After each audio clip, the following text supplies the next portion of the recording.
ఒకప్పుడు నాకు కూడా చాలా దగ్గర, ఆనాడు ఇట్లా లేకుండే. మరి ఈనాడు అట్లా తయారవ్వడానికి కారణం ఏందో నాకైతే తెలియదు. మంచి చెడు రెండు ఉంటాయి. మన సహవాస దోషం వల్ల మంచి వాళ్ళతో ఉంటే మంచిగా ఉంటాం, చెడు స్నేహం చేస్తే చెడిపోతారని పెద్దలు చెప్పారు. మంచి వాళ్ళని 10 రూపాయలు ఇచ్చి దగ్గరికి తెచ్చుకోవాలి, చెడు వాళ్ళు ఉంటే 10 రూపాయలు ఇచ్చి వాళ్ళ స్నేహాన్ని విడిపించుకోవాలని పెద్దలు చెప్పారు. ఈ చిన్న సూత్రం ఆ అక్కకు అర్థం కావడం లేదా అని నేను అడుగుతున్నా. అందుకే ఈ వేదిక మీద నుంచి అక్కగారికి సవినయంగా విజ్ఞప్తి చేస్తున్నా. ఈ ప్రాజెక్టును అడ్డుకోవడానికి నీ పుత్రరత్నం వేసిన ఎన్జిటి కేసును తక్షణమే ఉపసంహరించుకోండి, లేకపోతే ఈ ప్రాంత ప్రజలు మీ కుటుంబాన్ని సామాజిక బహిష్కరణ చేసే పరిస్థితి వస్తుంది, అంత దూరం రానియొద్దు అని చెప్పి నేను వారికి సూచన చేస్తున్నా. వారి వెనకాల ముసుగు దొడుక్కొని దాక్కున్న వాళ్ళకు కూడా నేను చెప్తున్నా, మీ వల్ల కాని పనులు చాలా మేము చేస్తున్నాం.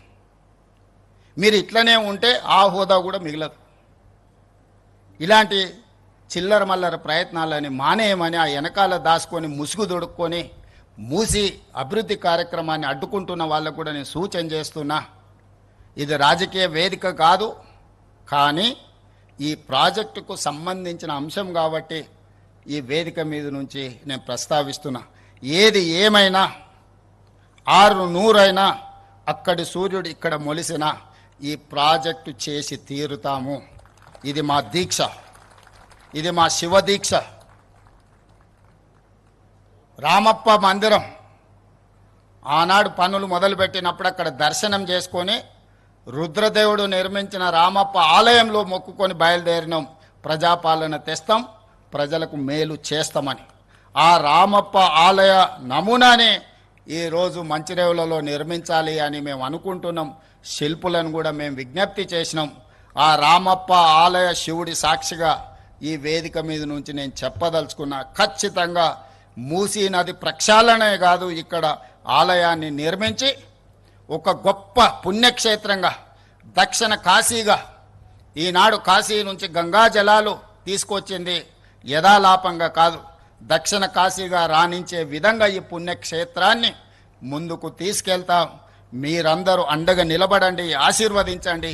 ఈ అభివృద్ధిని చూసి చూపించి మేము ఓట్లు అడగం.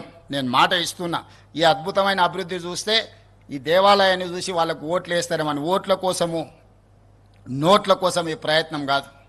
చరిత్రలో దేవుడు మనకు ఒక అవకాశం ఇచ్చిండు, దాన్ని సద్వినియోగం చేసుకోవాలనేదే మా ప్రయత్నం.